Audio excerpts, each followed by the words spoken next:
하나님 아버지 은혜를 감사합니다.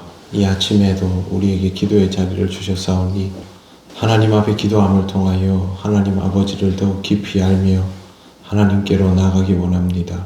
성령께서 우리를 인도하옵소서. 예수님 이름으로 기도드립니다. 아멘.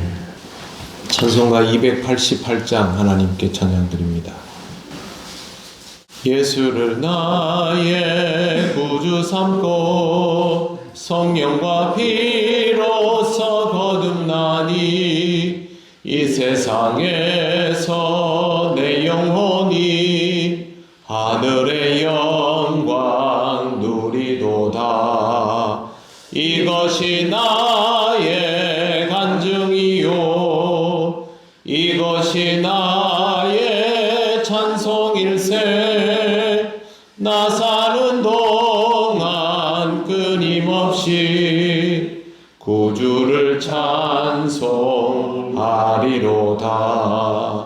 온전히 주께 맡긴 내 영 사랑의 음성을 듣는 중에 천사들 왕래하는 것과 하늘의 영광 보리로다.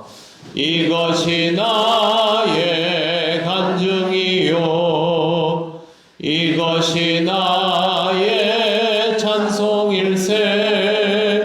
나 사는 동안 끊임없이 구주를 찬송하리로다.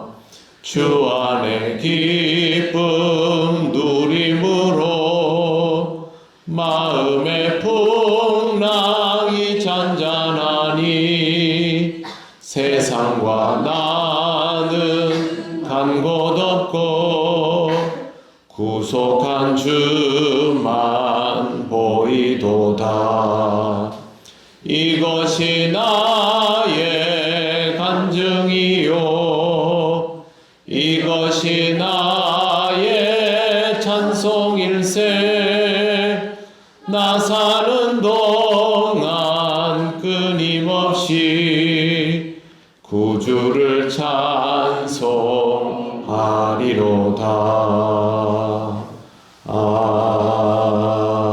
아멘. 하나님 말씀 사도행전 9장 3절부터 9절까지입니다. 한 절씩 교독하겠습니다. 사울이 길을 가다가 다메섹에 가까이 이르더니 호련히 하늘로부터 빛이 그를 둘러 비추는지라.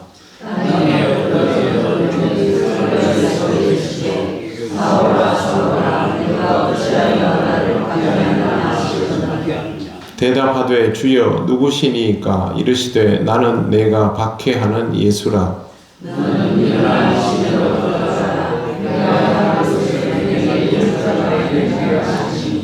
같이 가던 사람들은 소리만 듣고 아무도 보지 못하여 말을 못하고 서 있더라.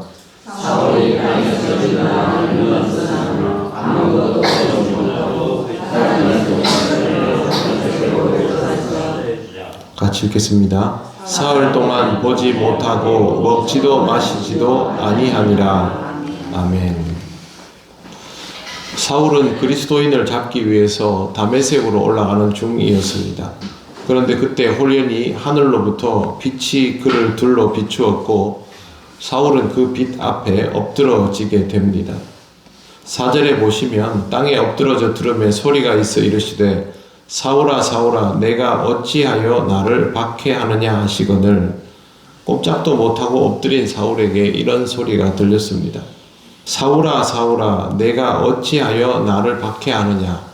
사울은 지금까지 자신의 행동이 누구를 박해한다라는 생각을 하지 못했을 것입니다. 그냥 유대인 배교자를 박멸하고 싶었을 뿐입니다. 그런데 느닷없이 영문을 알 수 없는 소리를 듣게 된 것입니다. 누구인가 묻습니다. 대답하되 주여 누구시니까? 그때 주님이 하신 대답이 그냥 예수라가 아니라 나는 내가 박해하는 예수라 였습니다. 이 말 한마디에 사울의 모든 것이 무너지게 됩니다. 그동안 자신이 걸어온 모든 길이 완전히 부정당한 것입니다. 자신이 박해자라는 생각은 하지도 못했는데 빛을 통하여 임재하신 예수께서 직접 스스로 사울에게 박해를 당하는 장본인이라고 밝혀버리셨기 때문에 사울에게 이것은 충격적일 수밖에 없습니다. 사울은 원천적으로 예수가 그리스도라는 사실 자체를 부정하면서 자신의 모든 사역을 해온 것 아닙니까? 그런데 그 부정했던 주체가 바로 사울 자신에게 드러났기 때문에 사울은 이제부터 모든 것이 멈추어지게 된 것입니다. 사울은 이 땅에서 하나님을 대적하고자 하는 마음이 전혀 없는 사람입니다. 그런데 결과적으로 예수님에 대한 박해자가 되어 있었고 그것은 예수님을 보낸 하나님을 대적하는 일이 되어 버렸습니다. 이렇게 된 이유는 하나님을 오해했기 때문입니다. 하나님을 오해하면 그렇게 될 수밖에 없습니다. 자신은 누구보다 하나님을 잘 이해한다고 생각했을 텐데 사실은 전혀 그렇지 않았고 오히려 하나님의 역사에 정면으로 대응하고 있었음을 알게 된 것입니다. 누구도 의도하지 않지만 이렇게 될 수 있습니다. 하나님에 대하여 왜곡되면 하나님의 역사에 맞설 수 있는 것이 결국은 인간이기 때문입니다. 신앙생활을 열심히 한다 하면서도 이렇게 할 수 있는 것이죠. 우리가 보통 사람들을 대함에 있어서 주님을 대함같이 해야 한다라고 생각을 합니다. 예수님께서 마태복음에서 그런 가르침을 주셨기 때문인데 그럼에도 불구하고 우리는 사람을 대하면서 하나님을 대하고 주를 대한다는 생각을 하지 못합니다. 왜 그러냐면 하나님에 대한 이해가 잘못되어 있기 때문입니다. 하나님은 하나님과의 관계성만큼 다른 사람들과의 관계성도 중요하게 생각하죠. 사울에게 있어서 최소한 자기 동족들을 생각하는 관념이 그 정도의 절반만 되었어도 이와 같은 일은 쉽게 하지 못했을 겁니다. 그러니 사울은 총체적으로 잘못된 관념을 가지고 있었고 이런 관념은 유대주의자들이 전부 가지고 있던 일반적인 생각이었습니다. 민족 전체가 하나님을 믿는다 하면서도 하나님에 대하여 철저하게 왜곡되어 있는 상태였고 사울도 그 중에 하나였을 뿐인 것입니다. 무엇보다도 하나님에 대한 이해가 건강하여야 합니다. 구약 성경을 읽어보면서도 하나님에 대한 이해가 이루어지지 않으면 메시아에 대하여서도 오히려 이해하지 못하고 오해하는 상황까지 발생하게 됩니다. 성경을 복음적으로 읽지 못하면 그렇게 됩니다. 성경을 읽을 때 무엇을 행할까를 보면서 읽게 되면 이렇게 됩니다. 성경은 무엇을 행할까가 아니라 하나님께서 우리에게 무엇을 말씀하시고 왜 그렇게 말씀하시고 이런 하나님을 믿는 사람은 어떻게 살아가야 하나 여기에 초점이 맞추어져야 하는데 그게 아니라 성경을 읽으면서 무엇을 행할까 무엇을 지킬까 그것만 바라본 유대인들이었기 때문에 하나님께서 이 백성을 위하여 예언자를 보내시고 구세주를 보내주신다는 구속사에 대한 이해 자체가 없는 상태로 이 시대를 살아오고 있었던 겁니다. 그러니 그들에게는 사실 예수가 그리스도라는 사실이 필요치도 않았을 것입니다. 예수께서 왜 사울을 만나 주셨을까요? 사울의 모든 것을 멈추기 위함입니다. 그의 잘못된 길을 멈추고 새로운 길을 주시기 위해서 먼저 그를 꼼짝 못하게 하시고 모든 것을 바꾸기 시작하십니다. 주께서 사울을 부르시는 경우는 그를 그냥 구원하시기 위해서가 아닙니다. 그를 사용하시기 위해서입니다. 하나님은 사람을 구원하기 위하여 그를 부르기도 하시지만 사용하기 위하여 부르기도 하시는 분입니다. 사용하실 목적으로 부르신다면 더욱 구체적이고 직접적인 지시가 그의 삶을 압도하는 것을 볼 수가 있습니다. 사울도 그와 같은 방식으로 인도를 받습니다. 6절 말씀을 보십시오. 너는 일어나 시내로 들어가라. 내가 행할 것을 내게 이를 자가 있느니라 하시니. 주께서 사울에게 구체적으로 지시를 내리시는 이유는 사울이 아무것도 못하는 상태이기 때문입니다. 7절을 보시면 같이 간 사람들은 소리만 듣고 보지도 못하고 말도 못합니다. 어떻게 해야 될지를 모르고 있습니다. 8절은 사울이 땅에 일어나 눈을 떴으나 아무것도 보지 못하고 그렇게 되어 있습니다. 즉 사울 스스로는 아무것도 할 수 없는 상태가 되어 있다라는 뜻입니다. 주님은 의도적으로 사울의 모든 것을 멈춰 세우시고 여기에서부터 이끌림을 받는 삶을 시작하게 하시는 것입니다. 사울은 사람의 손에 이끌려서 다메섹으로 들어가고 9절을 보시면 사흘 동안 보지 못하고 먹지도 마시지도 않았다라고 되어 있습니다. 이제부터 주님은 사울을 이리저리 끌고 다니기 시작하시는 것입니다. 그것은 사울을 구원하기 위해서가 아니라 사용하기 위해서입니다. 사울에게 임한 주님의 은혜는 그를 마음대로 끌고 다니시는 것에서부터 시작되고 있습니다. 주님께 이끌림을 받는 삶은 자기 마음대로 무언가를 할 수 없게 된다라는 뜻입니다. 그럼에도 불구하고 주님으로부터 쓰임받을 수 있게 된다는 뜻이기도 합니다.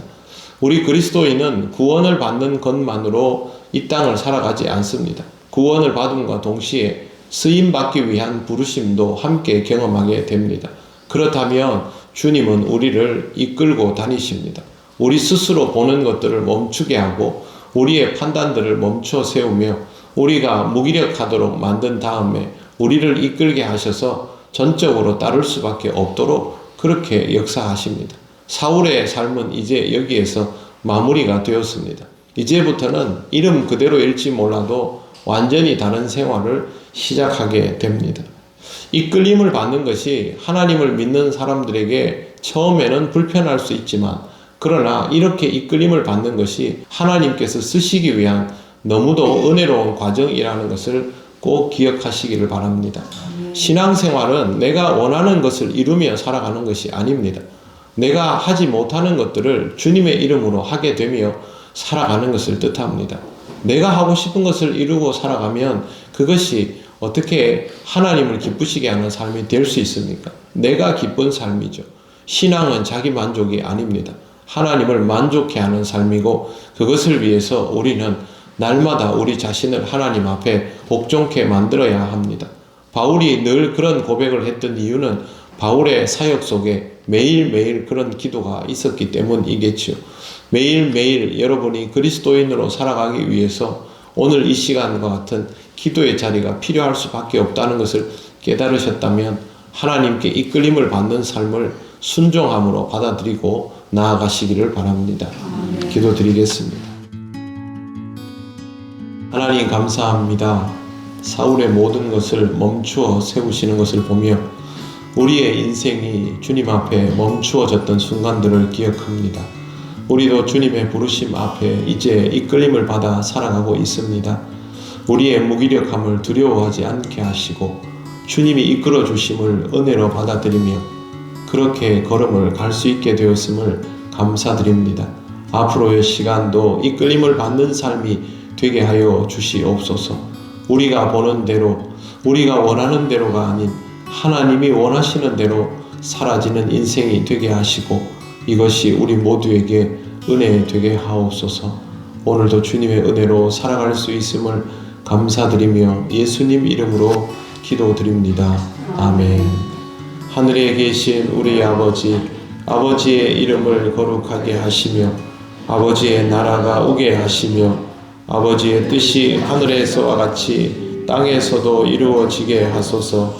오늘 우리에게 일용할 양식을 주시고 우리가 우리에게 잘못한 사람을 용서하여 준 것 같이 우리 죄를 용서하여 주시고 우리를 시험에 빠지지 않게 하시고 악에서 구하소서. 나라와 권능과 영광이 영원히 아버지의 것입니다. 아멘.